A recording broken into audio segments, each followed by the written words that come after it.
First story I wanted to talk about is about a guy named Greg Locke. Now, as it turns out, a tornado rampaged through Kentucky, Tennessee area, and this guy's church just so happened to be in the way. There was a lot of tragedy that happened around this tornado. That is not amusing to me in any way, shape, or form. I am devastated by the fact that there were actually people hurt and there was a lot of property damage. But I do want to point something out. If I was a hate preacher, like Greg Locke clearly is, and my church was struck by an act of God, I have to say, that might make me think. That might set something off in my brain for a second or two, you know? Am I doing the right thing? An act of God just tore my entire fucking church down. So what does this guy have to say about it? This is Greg Locke, mid-December 2021, on Facebook, talking about the tragedy that took place to his church. Give it a listen. The tent didn't fare so well, and so our security was there. They've taken some pictures. My wife's been over there. For a little bit more context, his church is basically a circus tent. It's not a cheap one either. It's this gigantic tent that has like heavy canvas and everything.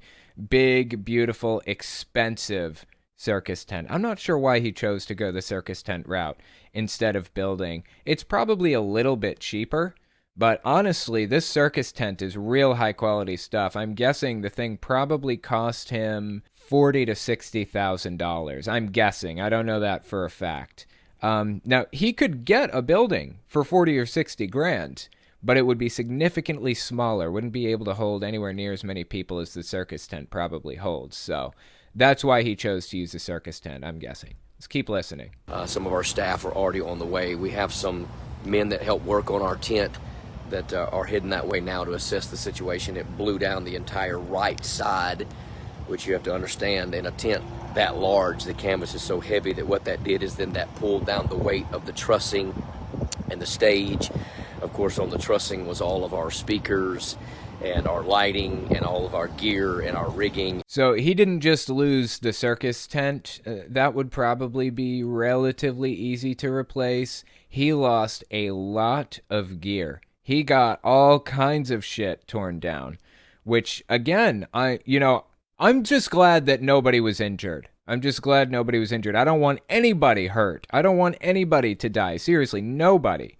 I don't want that. But, maybe you should be taking this as a message, Greg Locke. Seriously, is there an act of God clause in your insurance policy? Somebody mentioned that last week when they were telling me about this story. This is a clear example of an act of God going awry. And for some reason, this doesn't seem to have clicked with this guy. It ripped through the screens, the 18-foot screens that we have. The stage was pretty much destroyed. The backdrop, the drum kit, all of that. And so I'm not sure of the situation with the chairs. We could only see so much, and I told my wife to get out of the tent. Don't stay in there, because I don't want you to have a tent fall on you. Yeah, that would actually be really, really bad. Like I said, this isn't just a normal tent. This is a gigantic thing.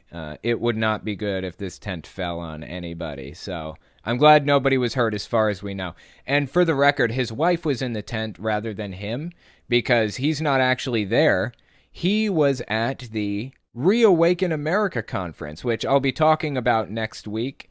It's basically this big QAnon-inspired conference with lots of QAnon-supported people like Michael Flynn and others. And, of course, Greg Locke. So Greg Locke was at the Reawaken America conference, and that's why he's on his way back now, basically. So let's keep listening. I just left the Reawaken conference in Dallas, and I was woken up on the bus. The bus is back there in the back.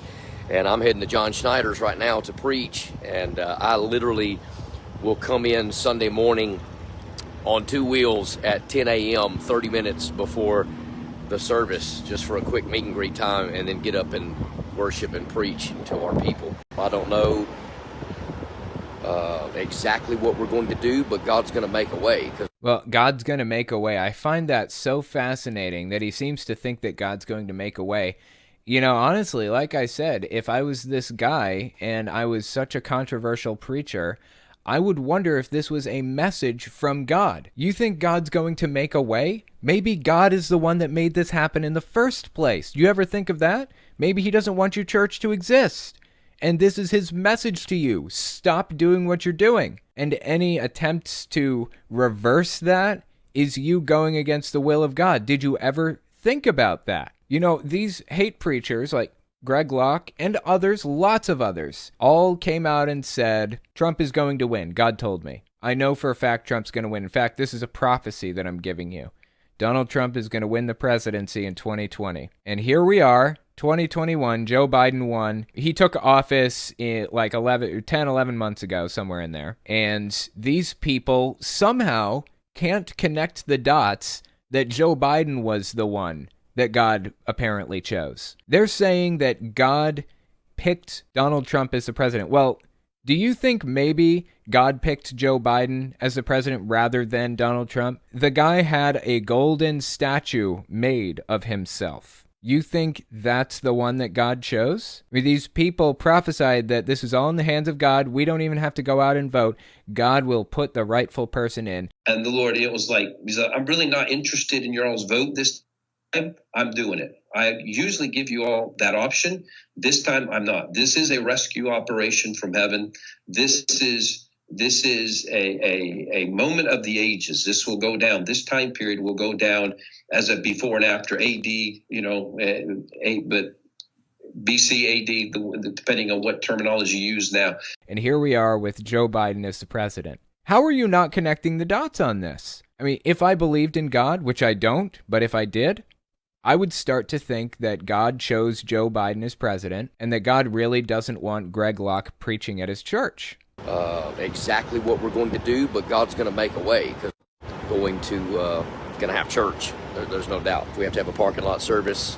Like my wife said, we were doing this as a growing church before we ever got this mega tent, and so I think we'll be able to get things back up. It did rip through a massive portion of the tent, and so I don't know if we can sew it back together by Sunday or even if we can do it at all. I apologize for the poor quality. He's basically saying, I think we're going to have a parking lot service, which would work, you know. Don't know if we're going to be able to sew the tent back together at all, so on and so forth. Yeah, I mean, you can just buy another tent. This guy is really, really wealthy and really, really high profile and famous as a preacher. He could just put a call out for money and it would come flooding in, which is effectively what's happening here. He's trying to call on people to donate money to him, pretty much, or donate hands, donate labor to him. So I'm sure he's going to be fine. But once again, I reiterate, this honestly seems like God's will to me. Just an outsider looking in, just seems like something that God would approve of if a tornado ripped through your fucking church. Back in the day, before lightning rods existed, lightning used to strike the tallest building always. That's what lightning goes for, the shortest path into the ground, pretty much. So it would always hit the tallest buildings. And guess what? Guess which building was always the tallest in the most religious towns? The church. The church was always the biggest and most beautiful, most ornate. So basically, the smaller churches would see lightning striking the biggest church in town, and they would say, this is evidence that God doesn't stand behind that church. You should come to our church. And then they'd get a movement of members going over to the new church, and they'd get more money, more tithes from the new members, and then they would build on their church and make it even bigger until it was the biggest in town. And then guess what happens? Lightning strikes that building next time. I mean, it was like a series of messages from God that he didn't approve of this church or that because this act of God happened to that church, so on and so forth.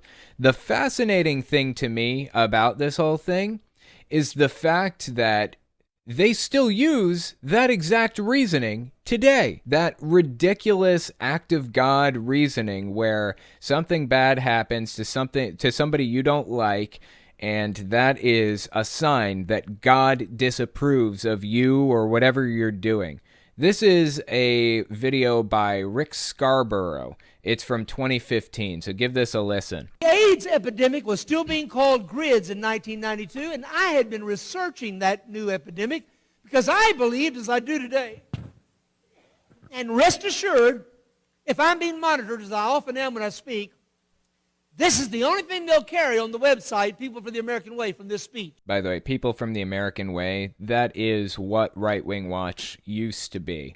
I believe Right Wing Watch split off from People for the American Way and created like a new separate entity and continued to kind of track religious extremism and stuff. So that's who he's talking about when he says this, basically, Right Wing Watch. I believe that grids was God's judgment on a sinful generation. Remember, GRIDS is apparently what they used to call the AIDS epidemic. Actually, GRIDS stands for Gay-Related Immune Deficiency, or GRID, G-R-I-D. When it started, and before it was fully understood, it heavily affected the LGBT community, so hate preachers latched onto the GRID acronym and kept it, even after they realized it can affect straight people just as easily as anybody else. Even though it was abandoned by the scientific community, we can still see religious extremists using it to this day. He's saying here, AIDS was God's judgment on a sinful generation. I mean, I don't apologize for that.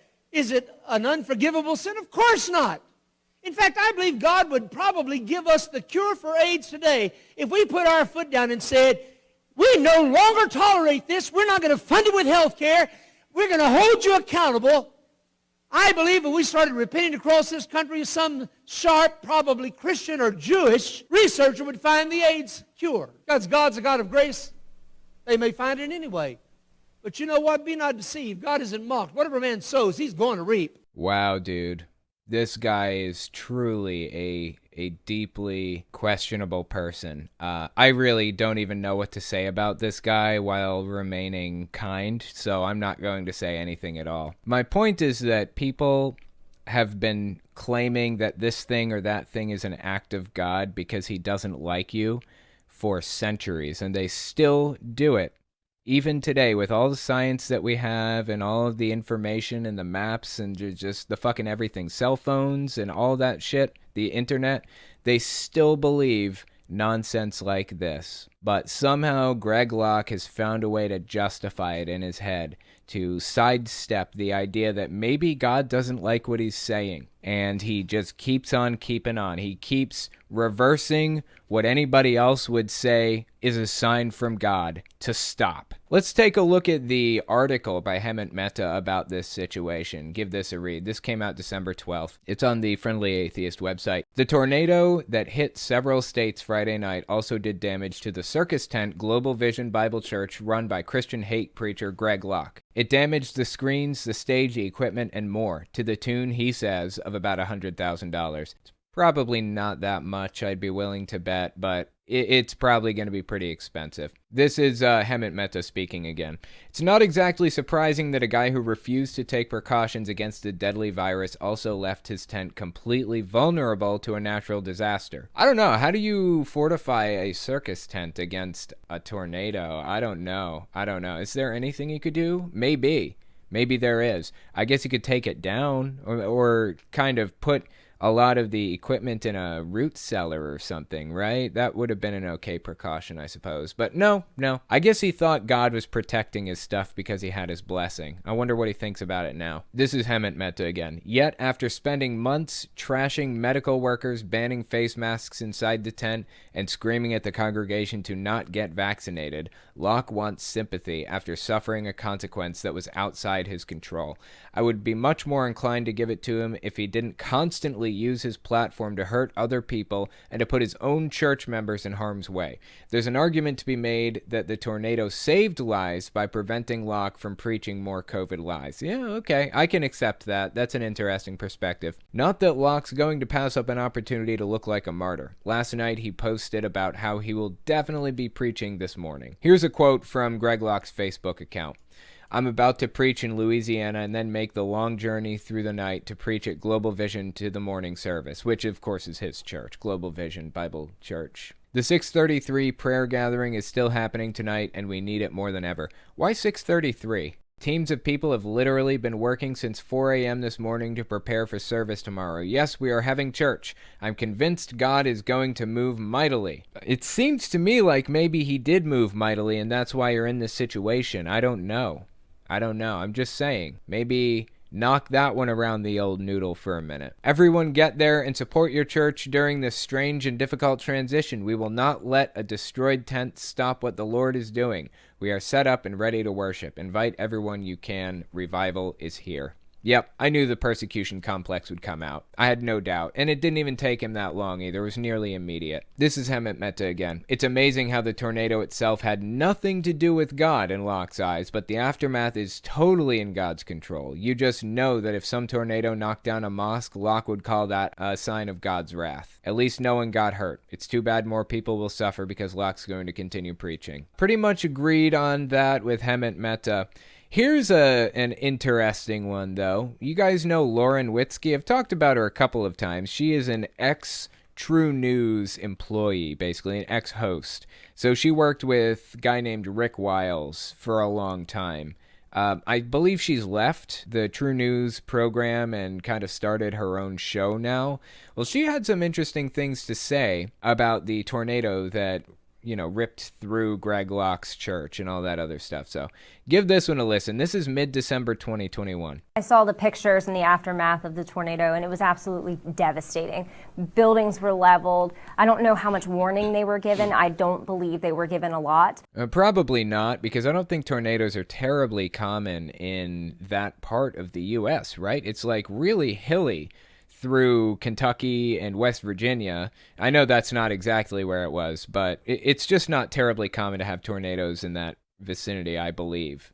Now, I went to Nebraska recently for a funeral, and we actually had a tornado warning while I was there. It passed us by within 20-30 minutes and we could come out of the shelter. But yeah, it was scary stuff. But I don't know that Kentucky, Tennessee, or the others have the infrastructure in place to warn people about this properly.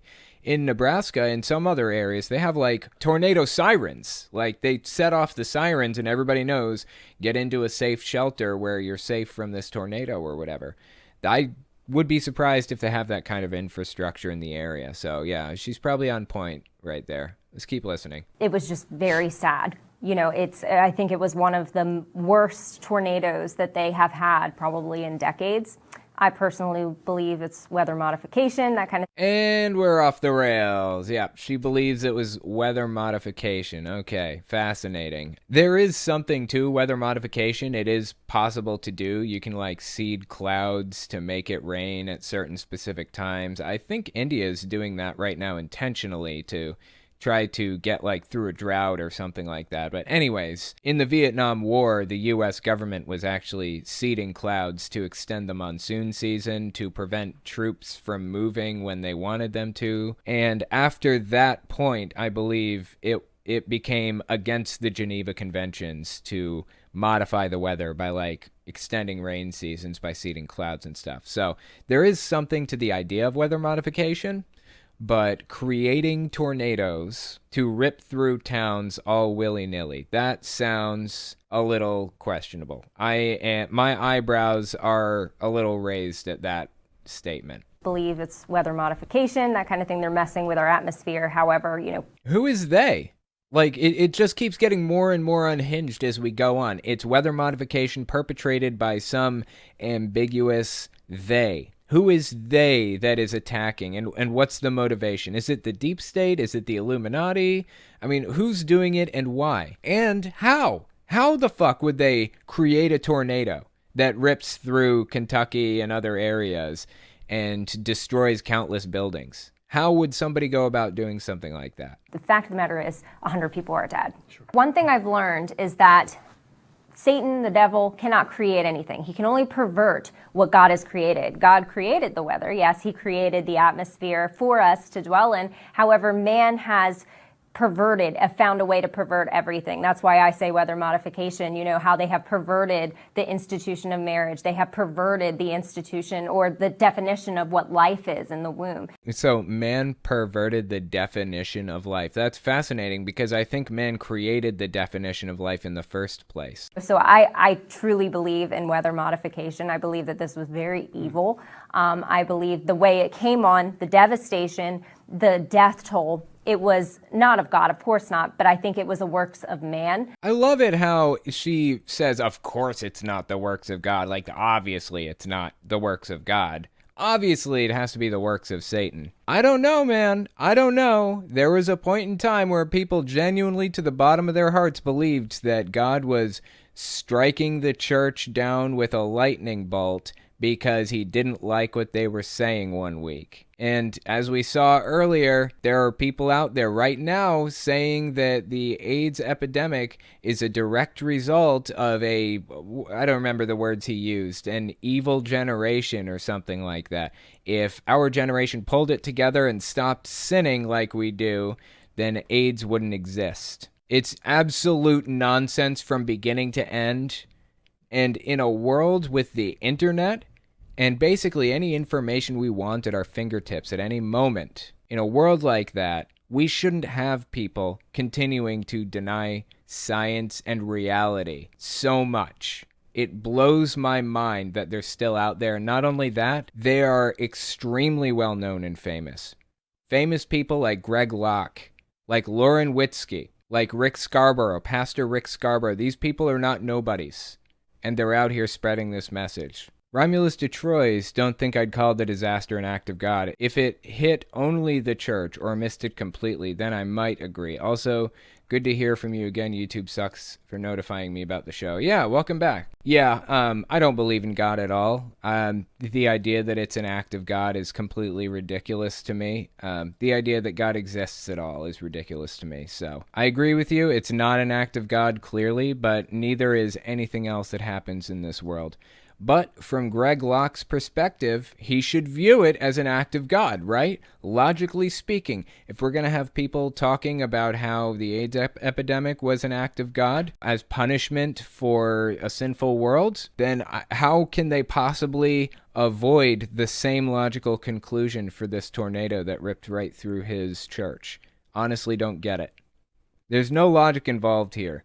The whole idea behind their mindset is own the libs, hurt the other, hate your enemy. That's what it's all about, which is weird because I specifically remember the Bible saying love your enemy, but who the fuck am I? Just some atheist out here. Apparently I know more about the Bible than they do, though.